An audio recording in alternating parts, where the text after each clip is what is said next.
Former South Carolina governor and former United States Congressman Mark Sanford says in a new book that the country and the Republican Party are at a crossroads. I talk one-on-one with Mr. Sanford for this edition of Quintin's Close-Ups. And if you haven't already, subscribe to my YouTube channel and like Quintin's Close-Ups on Facebook. Former United States Congressman and former South Carolina Governor Mark Sanford, welcome back to Quintin's Close-Ups. It's always a treat to be with you. Thank you. Oh, thank you. As always, I appreciate it greatly.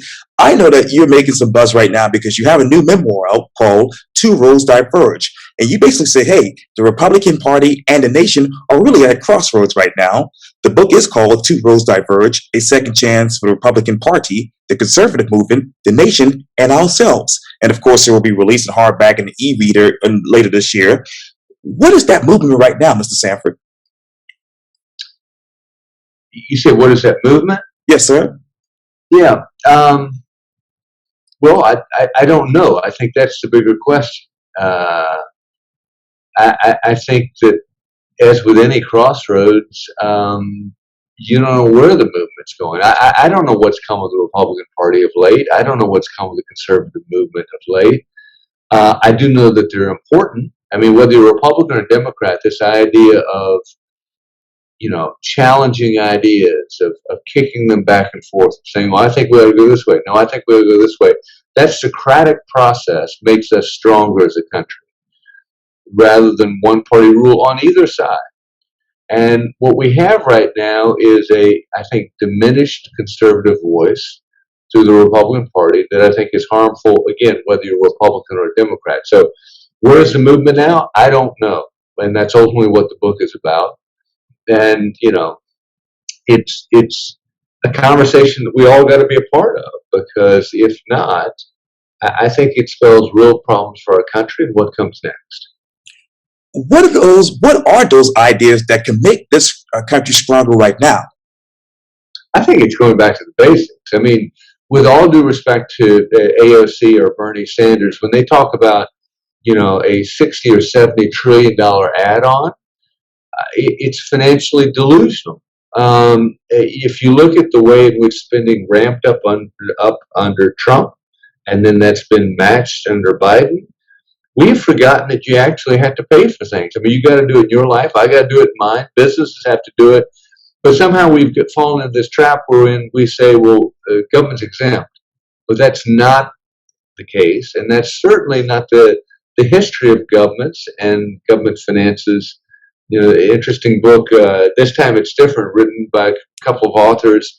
They studied the last 800 years of financial history, and what they found was that in every instance, countries, in essence, got to the tipping point that we're at now, and 9 times out of 10 policymakers said, well, this time it's different. Of course, it never was. Math always worked. We are at a serious crossroads in financial terms and in philosophic terms. The Republican Party of late has become something of a cult of personality centered around Donald Trump. I think that's a huge mistake and spells, again, real problems in the party's ability to project a conservative message going forward. What is that message right now, Mr. Sanford? Well, again, that's the crossroads we're at. I don't know what the message is. I know what it was over the last 4 years. What Donald Trump says is what needs to go. And that is not consistent with conservatism. I mean, conservatism is actually built on the idea of checks and balances, of limiting power. And instead, his voice was rather unbridled within the Republican Party. And, what it is today, I think we're going through a sorting out process. And it's my hope that this book helps a little bit with conservatives and Republicans and Democrats alike in sorting out what is it that the Republican Party, the conservative message ought to be about, and how does it project that voice going forward? How do you project that voice right now? How do you project it? Yes, sir. By me speaking up as I am right now. By me speaking up over the last 2 years as in Congress, which was not exactly a wise political decision, but I think it was the right call. And I think every one of us needs to do our part, whether we're talking to a neighbor or a friend, because it is that collective voice of we the people that ultimately drives voice up in Washington or in Columbia for that matter. As a matter of fact, the state newspaper wrote this quote: when Republican Mark Sanford lost his 2018 congressional primary after not aligning himself closely enough with then President Donald Trump, the former South Carolina congressman and governor recognized his political mistake, but he did not apologize for it, unquote. Do you apologize for it now? No, I mean, I think there's a difference between that which is politically expedient and that which is at times the right thing to do. And, you know, I think we all have gut check moments. It's easy to make decisions against somebody when you're already against them. It's much harder if you're doing it within your own family. And we've been having a squabble as Republicans as to what we're about. What do we believe in? Where do we go? How do we go forward? And so I think it was a costly decision, but I knew that at the time. But for me to look my four boys in the eye and say, you know, these are certain things that we try and stand for or believe, particularly in the wake of 2009 and some lessons I learned back then, I just was not going to go along with the lie that I think much of his candidacy and his time in office represented. I remember getting into it with Mick Mulvaney, who was then OMB director, and I said, this budget's a lie, which it was. And it's since blown a $2 trillion hole in our budget. But, I mean, that wasn't looking for a fight. It wasn't looking for objection. It was just calling numbers as they were. When you look at the budget right now with President Joe Biden, what do you describe that as? More of the same. I mean, it's more this financially delusional notion that we can keep on spending and not have consequences. I mean, here's a really scary thought. In some ways, we are, in essence, reliving the 1920s. And what followed the 1920s was 1929 and the stock market crash and the bursting of a real estate bubble that had impacts in people's lives for the next 20 years. And we're setting ourselves up for the greatest of falls. And, you know, policymakers in Washington are completely ambivalent to this notion of financial reality. And it's going to come back and bite us. The scary thing is, it's not going to impact Jeff Bezos or other billionaires out there. It's not going to impact, you know, people that are you know, in many cases working in government, have a government job. But it's going to impact you and me here in Charleston, South Carolina, people who don't have a government contract or don't have billions behind us, because inflation historically has been the great robber of the middle class. It's decimated people's savings and worth and all that they've tried to accumulate over the course of their lives. And so I think that's what's coming. And I think it's been irresponsible at both the Fed policy side and the government side, what's occurred.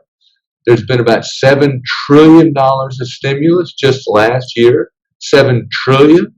But nobody seems to care. It's a three monkeys routine. I hear no evil, I speak no evil, I see no evil. Maybe this will go away, but that's not how the math works. What are the consequences from former President Donald Trump's budget? The consequences will be, they've not manifested themselves yet, but they're going to be inflation. I mean, if you print enough money, if you throw enough money into the system, it has an inflationary impact, which we have seen in real estate prices. I mean, there's a real estate bubble right now. Nobody able to buy a house. People are offering more than the sales. I mean, crazy stuff's going on. That's inflation at work. If you look at the price of lumber here lately, that's inflation. I could give you a lot of examples, but it's going to have an inflationary effect. But the problem is, I think we're also going to see deflation. We're going to see a bubble and then a bursting, and the bursting of the bubble is ultimately deflationary. So bad financial times is the answer. And again, let me be clear: it's Trump and Biden's repeating the same thing right now. It's again a bad movie that's being played for our balance sheet, our net worth, and all that we've saved. Let me go back to your district, obviously the first congressional district. What are the real estate prices there? Crazy. I mean, you got seemingly every northeasterner from Philadelphia, New York, or on over to the Midwest, or fair number of Californians as well, piling into this place, and it's driving up prices. I worry about locals. I worry about my boys. How are they going to be able to afford a house? You look at a lot of families that grew up in Charleston, they're increasingly being pushed out from the center of Charleston to live at more affordable areas. But I guess they call it progress. I'm not so sure. And what's your timetable for deflation? I think it's going to come sooner than we think. Again, think of the 1929. Things were bubbling along just fine, just as they have been for quite some time here lately. And then we went over the cliff, and we went into a deflationary spiral. And these things have a way of happening really fast. It's interesting.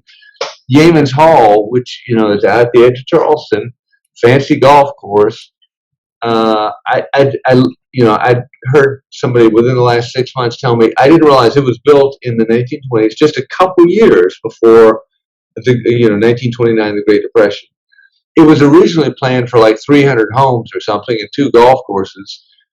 When 1929 hit, wiped them out. They had nothing, and there are a handful of houses out there, and there's one golf course, all as a consequence of what happened. But what's interesting is that wasn't the way it was planned, and it was within a matter of months of the time that was being developed, that particular development, and the crash that forever changed the course of that one development and a lot of other things across this country. It can happen real fast. And I want to go back to the state newspaper because I want to reread this quote. When Republican Mark Sanford lost his 2018 congressional primary after not aligning himself closely enough with then President Donald Trump, the former South Carolina congressman and governor recognized his political mistake, but he did not apologize for it, unquote. What are those lessons that you learned from 2009? From 2009. From 2009. 2009. Okay. Yes, sir. That there's no such thing as a little white lie. Something that I passed on to one person that was intended for one person became ultimately a national headline. And you spend a lot of time thinking about that. I mean, it sort of grates at your soul, if you want to call it that. And so you come out of an experience like that and you say, there is no little white lie. There is no gray area. On truth, it's black or white. And so when you got a president of the United States saying, fake news, alternative truth, facts, I think it's important, incumbent upon all of us, but particularly those of us who hold office, to say that's not so. That's not true. Do we believe in science or not? I don't understand fake science. I mean, you say, science is amazing. You can do amazing things in the medical world to your body. We trust science there, but we don't trust science in other parts as it relates to what's happening with climate or what's happening with the sea level, right? I mean, I think it taught me about the absolute importance of adhering to truth at all times, that there are no exceptions, there's no little gray area, there are no little white lies. And it also taught me about the importance of, looking the other way when a lie is being told is the same as telling a lie, as far as I'm concerned. And so a lot of people said, well, I'll just wait till Trump is gone. I'm just going to keep my head down. I won't say anything. That way I can preserve my seat. But that's telling a lie in just a different way. And so for me, it was a lot about truth and its significance and importance in our lives. But the 4 of us who spoke up early against Trump are all gone. I mean, Corker and Flake in the Senate, me and Amash in the House, gone. It entailed political extinction, which for somebody who loves people and loves politics, and loves policy and the ideas that surround them, is tough, but it is what it is. What is the scientific truth to climate change? Well, that's being debated, and that's okay. I mean, all hypotheses ought to be debated. But here's what I know anecdotally, which doesn't make for science. You talk to any of the old timers in and around Charleston on King Tides, and they'll tell you, we used to have a handful of those. Now we're seeing about 50 a year. Something's changing. And you can now have a legitimate debate on what's changing it, but you can't deny that it's happening. Because I'm seeing it with my own eyes. I'm seeing areas of the farm I grew up in down in Beaufort County where there were pine trees growing before, and now the salt and the rising tide has killed the pine trees. It's just a fact. And so I think it is important to debate what's causing it, and frankly have a much larger policy debate on what we might do about it. And folks on the left might have one set of solutions. Folks on the right might have another set of solutions. Great, welcome to the American way. Now the debate begins, and that's a healthy thing. But just saying it doesn't exist, or I don't believe in science, or this is fake news, is not the American way. It's frankly what you'd see in a third world banana republic with an authoritarian leader who says this is the way, and we just go that way because they said that's the way. That's not the American way. And so I think it's very important to argue and debate what's real or what's not taking place with regard to climate change or the science thereof. But it's awfully important not to say it doesn't exist. The state newspaper also wrote this too, quote, he would then cite a key tenet of the South Carolina Republican creed, I will never cower before any master, save my God. How did you not do that with President Trump in office?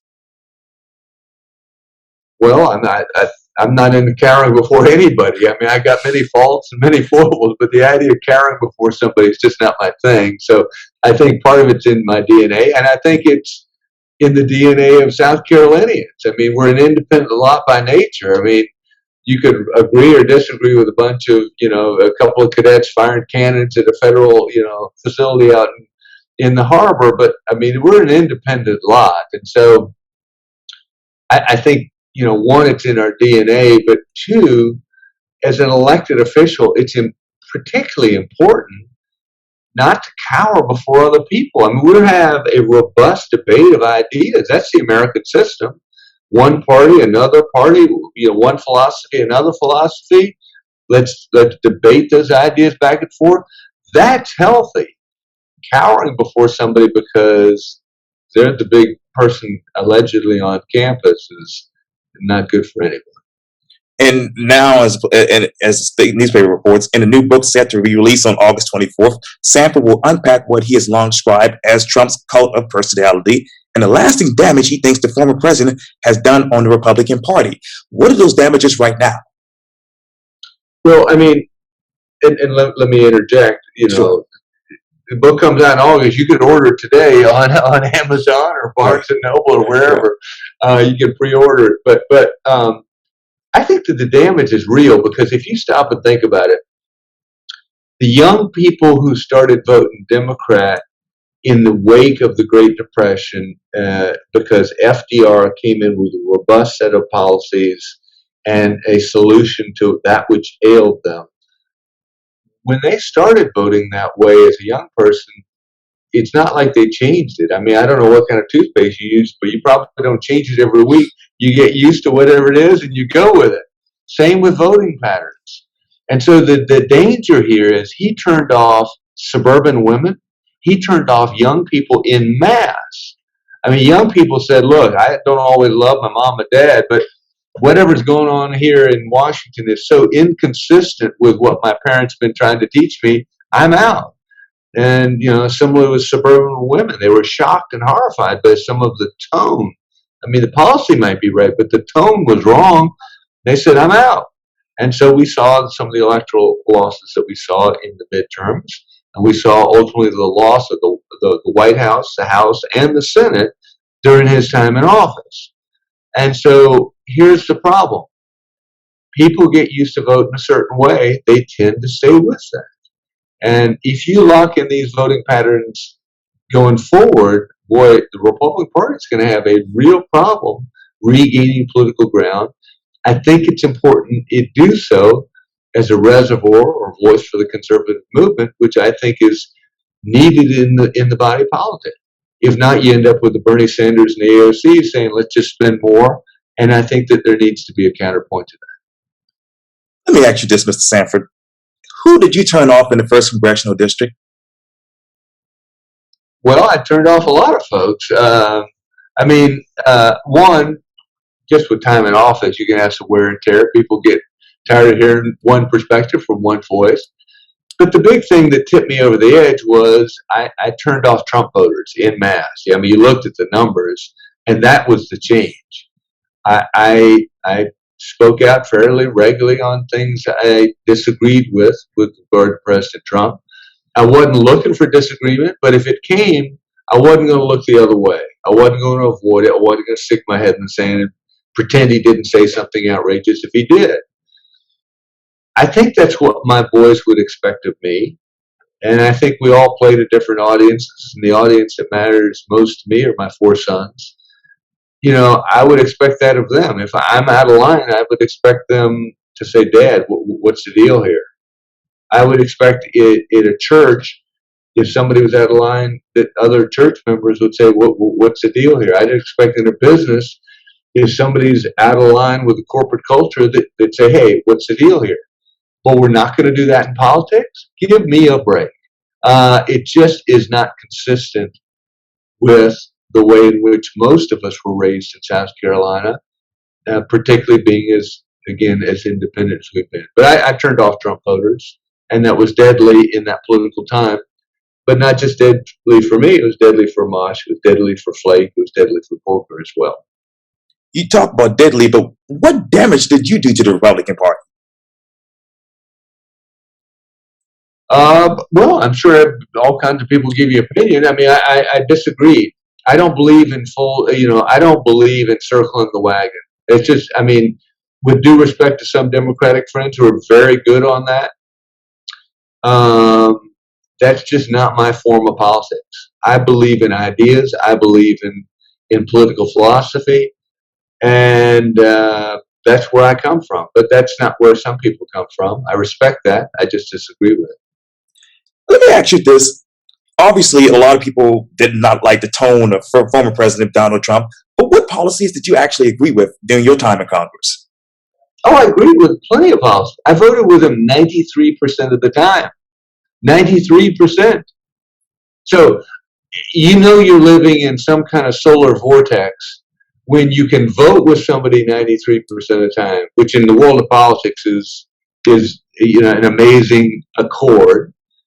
But because you speak out on things that he does at a tonal level, or a variety of other sort of weird things that he would do, then that's not good enough. In other words, what he demanded was 100% full allegiance, not just to the ideas that he represented, but to him personally. And that is dangerous. If we go down that route of swearing allegiance not to the Constitution, but to one man and his ideals and the way in which he or she approaches politics, we will be looking at the undoing of the American Republic. And it needs to be remembered that in Rome didn't just fall to Caesar.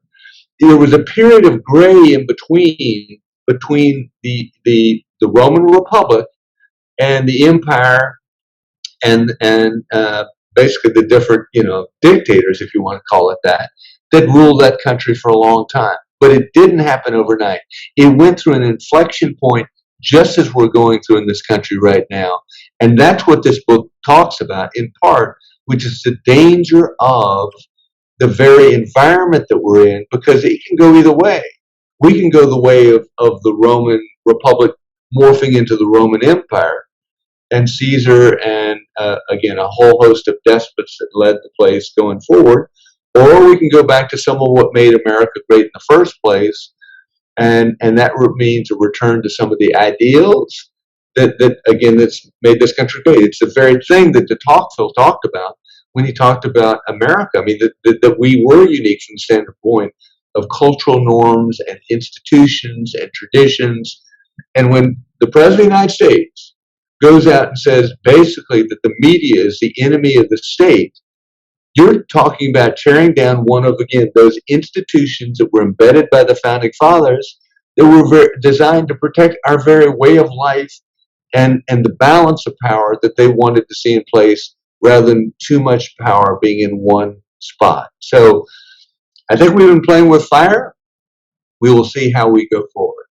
And But one last thought there. oh, yes, sir. But the scary part here is if we go into an economic downturn, which I believe we're about to, then all of a sudden somebody with perhaps better political skills than Trump comes along, says, look, I can take care of these problems for you.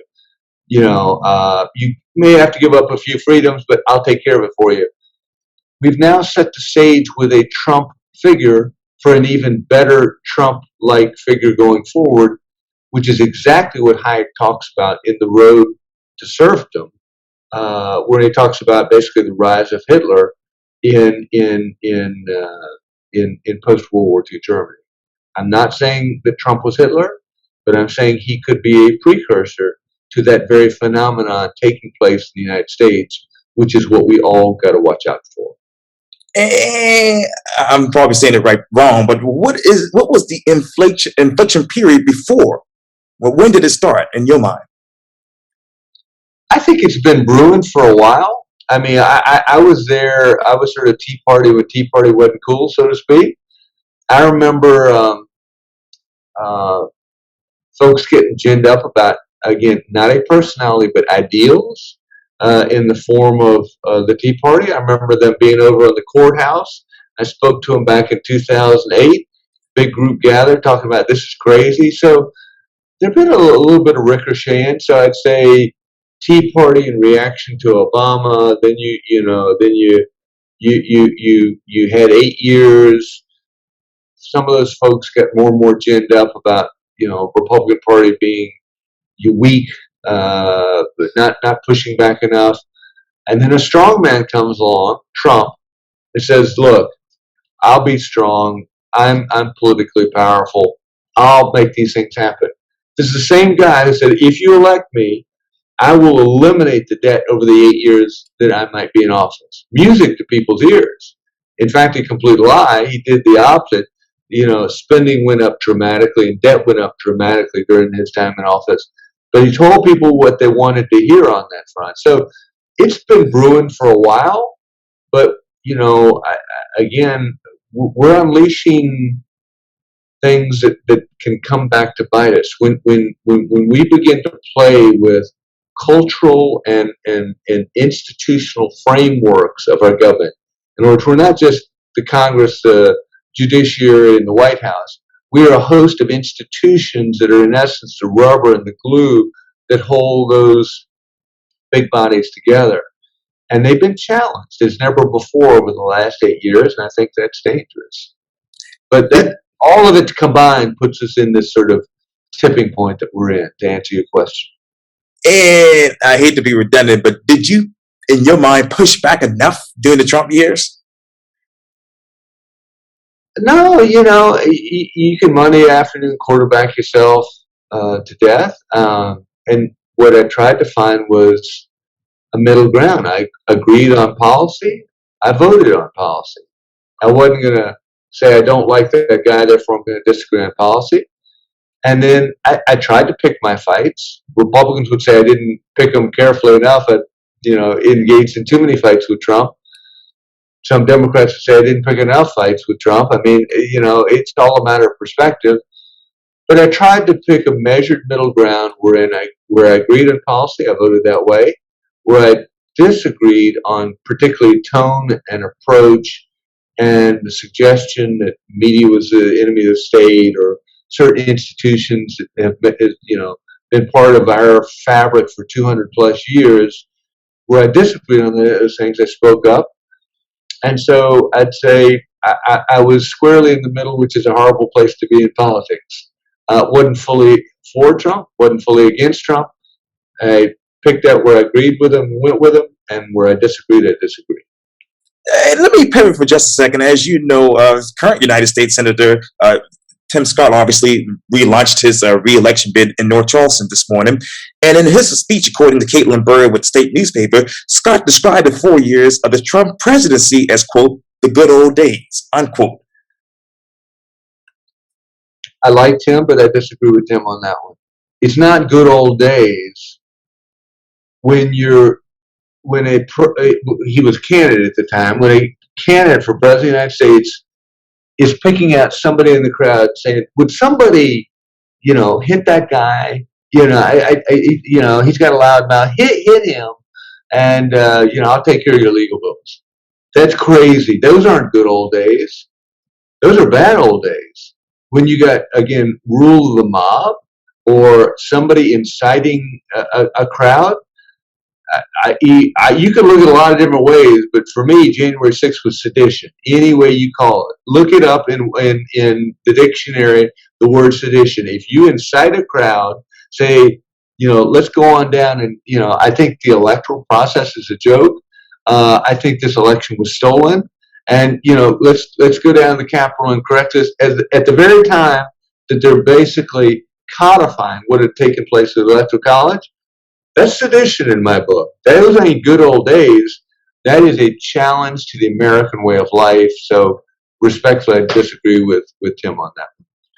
Now, let's go to January 6th. If you were in Congress today, Mr. Sanford, would you have voted for the House Commission to investigate what happened at the Capitol that particular day? Yeah, it's big stuff. Again, I keep saying we're playing with fire. This is why we are at a crossroads in this country, in this party, in the conservative movement. Do we put up with stuff like that and gloss it over and look the other way? Or do we say, wait a minute, this was a real challenge? When you have, again, the Congress coming and codifying the electoral process and a mob coming up to challenge that and breaking into the Capitol. I have been to the Capitol since then.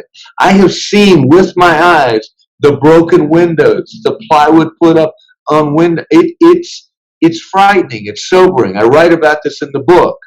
It is, again, something I never could imagine in the 12 years that I spent in that building.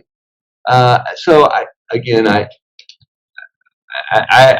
found it. I don't know how for a lot of Republicans, January 6th wasn't the last tipping point. But what's scary is a lot of people have bought into this, saying, the election was stolen. Well, if so, it is the most giant of conspiracies. It means down to the local precinct level where you have local people watching an election as poll workers, that they were a part of this giant election heist. And if you believe that, you don't believe in the American system. You believe it's a fraud, in which case we ought to all be getting our tickets to someplace else because this place is about to collapse. And I know that just recently, United States Congresswoman Nancy Mace voted to create a House commission, to investigate Antifa and their alleged attacks, obviously last summer. Would you have voted for that? Again, I don't know that particular legislation, so I would want to see what it involved. I mean, I don't have a problem investigating anything. I would want to make sure that so I don't have a problem with that. Okay. But for concurrently, Republicans shouldn't have a problem with looking at what happened on January 6th. So I say in concept, again, I don't know the bill, and I want to be clear about that. In concept, I wouldn't have a problem with investigating that. And let me get back over to obviously your book. And I'm just going to pick a general question here, but in your mind, did the current problems with the GOP start with President Reagan and then accelerated in 1992? No. I mean, tell me the time when Ronald Reagan was out there telling a crowd to go up and charge the Capitol. I miss that. Tell me a time when Ronald Reagan was demeaning another human being. I mean, you could like or dislike the guy, but I miss that. Tell me the time when he's telling somebody, a media person, he's mocking a media person with disabilities. Tell me the time that he was, telling somebody in the crowd to go out and hit somebody else. I missed all of that. So you could agree or disagree with Reagan's policies, but to suggest that he was part of the craziness we've seen of late, I think is at odds with the fact. How do you then unite under a platform of limited government? Again, that's what the book's ultimately about. I mean, we have done it in the past, and it is again, it'll be painful. is a process of sort of going back to basics. It will come with a bit of tug of war because people see different answers as to what they think ought to come next. But I think it's really important. I mean, if not, we're playing with, again, the things that can kill off a civilization. You kill off the American civilization, yeah, we'll still be around, but our way of life won't be, and the freedoms that we've enjoyed won't be. So, again, I think that the book is part memoir. It's and some lessons learned over my 25 years of politics. It's in part a challenge to Trumpism and the cancer that I think it represents. And it's in part sort of a wake-up call for what I view to be true north and the way in which we ought to go there as a party and as a movement. And again, you could get it today at Amazon or Books and Noble or all those different spots. And let me ask you this, Mr. Sanford, how do you expand past the two-party system? I wouldn't have a problem with that. It's just very difficult to set up a party at a national level. I mean, you got more than 300 million Americans, everybody with their different idea of what true north is in political philosophies, and it's like building a brand. I mean, it costs a lot to build a brand. It doesn't take much time to destroy one, which is what the Republican Party has been doing here of late. But it takes a lot of time to build a brand. So if I said, we're Quintin's party going forward, a lot of people say, well, yeah, he seems like a nice guy. But if I go to Greenville, they're going to say, well, wait, I don't know that much about him. I'd want to know more about the party. And I go to Kansas City, they say, I never heard of the guy. And I go over to, Portland or LA, and they say, I hear, let me search him on the web, but I don't know him. I want to learn more. It just takes a long time to build up a brand about a certain set of ideals, and I think that's the difficulty with doing so. And many people also say that the Republican Party has moved away from, as many people are saying, the Rhino Party. How do you hope the Rhino Party returns? I don't hope the Rhino Party. I mean, I was country before country was cool. I walked in the State House with a pig underneath each arm, decrying this notion of spending, pork ahead of what was a constitutional mandate to balance our budget. I mean, I'm not for Rhino, but I'm not for crazy either. Okay. And we've had a lot of crazy lately, and we've put up with it. We've looked the other way. And it's been to the weakening of the conservative movement, the weakening of the Republican Party, and ultimately the weakening of our country in that process. So I think that we ought to robustly advance conservative ideals, but we ought to do so with some sense of measure and respect for a different point of view. I mean, part of going back to the 2009 lessons for me is a measure of empathy and humility that says, I believe I'm right, I think I'm right, but I don't know everything, and let me hear the other person's point of view. And I know in 2016, experts say the conservative Republican Party began correcting its deficiencies it had for decades. How should they continue to correct that in 2022, 2023, and even 2024? Well, do some of what the Bible stands for. It says, be hot, be cold, but don't be lukewarm. Run the race that you might obtain the prize. So I think you pick out a couple of ideals that represent true north for you, and you stand by those ideals. But we haven't done that. I mean, that's why people got frustrated. That's why they turned to a Trump. The Republican Party, in fairness to your point, had gotten watered down. And when you stand for all things, you basically stand for nothing. And that's sort of what the Republican Party had done in its attempt to be a, quote, big tent. And so was it the party of, Ted Stevens, who was trying to build a bridge to nowhere in Alaska and waste a bunch of money in the process? Or was it the party of Tom Coburn, who was, a conservative warrior, but about the opposite of Ted Stevens? Both were, quote, Republicans. And in South Carolina, I mean, are we the party of Hugh Leatherman, with due respect to Hugh Leatherman, who's not exactly about saving money? Are we the party of Mark Sanford? Or other people like me in terms of believing that we can't go on spending money we don't have, particularly when we have a $20 billion unfunded liability on retirement and health care. And so I think we got to zero in what we're about. And then what happens is with any movement, Martin Luther King didn't say, I want to build a big tent in doing something about civil rights. He said, this is what I stand for. If you want to come stand with me, come stand with me. But I'm not going to try and be all things to all people. This is where I stand. This is what I believe. And it attracted an amazing movement because he was clear about what he believed and stood for. The Republican Party needed to get back to that. And it can't be in the form of one person. Oh, well, Trump, he's our savior. He'll be able to answer it for us. No, we collectively, as a movement, can do something about this. And that leads to people walking over a bridge. It leads to people gathering the mall. All those things you saw happen in the civil rights movement happened because there was clarity on purpose and ideal. Where's that clarity and purpose for your party? Well, read the book. That's what it's about. It's about saying, let's get real on some of this stuff that I have seen over the last 25 years. Ultimately, that's what the book's about. Do you foresee, Mr. Sanford, the GOP becoming the American First Republican Party in 2024? I hope not. Again, I am for America first, but I'm not for what that it seems to mean, which is more of Donald Trump and Donald Trump running in 2024 or whatever that would mean. I am for more of sort of Barry Goldwater's traditional conservative ideals on limiting government and balancing and distributing power that has been the mark of classic conservatism going through the ages.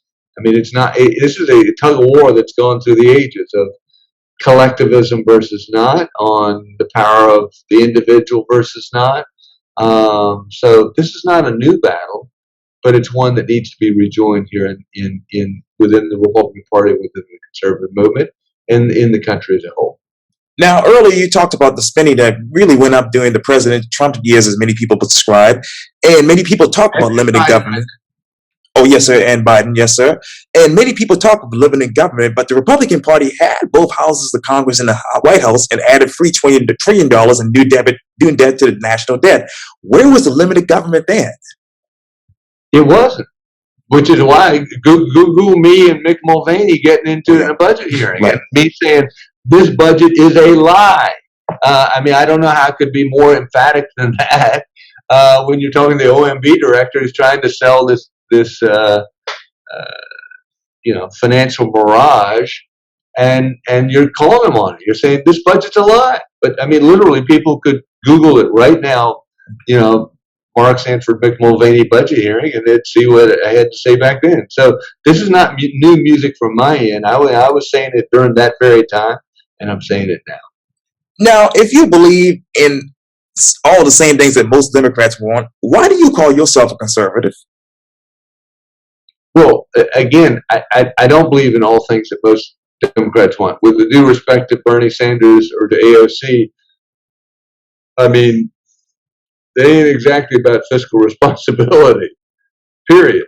You just can't find it there. And so where I would agree with my Democratic friends is on the notion of civil liberty. I think that privacy matters and civil liberty is a cornerstone, a foundation to traditional liberty. I would agree on environment. But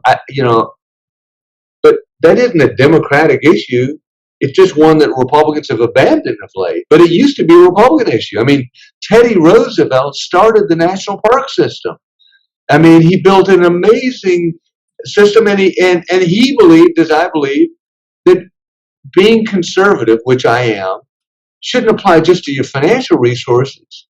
It ought to apply to your natural resources as well. And the Bible talks about stewardship. What could entail greater stewardship, not just in how many pennies you got in the bank, but also the world into which you were born. And so I believe passionately in stewardship and conservation. You know, when I was governor, we set aside more land than during any other governorship in South Carolina history, Republican or Democrat. It's something I believe to the core of my being, but it's, again, not where the pendulum has been swinging lately. And so I believe in ideals. You know, some people said, Mark, you're a libertarian. Well, that's what you really are. I say, okay, yeah, I went to the University of Virginia for graduate school. I love Thomas Jefferson. I love liberty. I'm guilty. Throw me in that bracket. And so I believe in ideas, and Democrats have some good ideas on some things, and Republicans have some good ideas on some things. My difficulty with Republicans of late, though, is that they have said one thing and done another. They have said we're the party of financial responsibility, and to the point you just made, they've added trillions to the national debt. Donald Trump said, if you elect me, I'll eliminate the debt over the 8 years I might be in office, and instead he proposed budgets that very much did the opposite. So, you know, in fairness to my Democratic friends, they've said, I don't really care about debt and deficit and spending. At least they've been consistent in that. Republicans have said, I care about it, but then they're not doing it. And that's where we need a particular wake-up call within the Republican Party and the conservative movement. Former South Carolina governor and former United States Congressman Mark Sanford, thank you so much for your time. And again, welcome back to Quintin's Close-Ups. My pleasure. Treat to be with you. And I want you to go on Amazon this afternoon, get the book, and then give me your thoughts.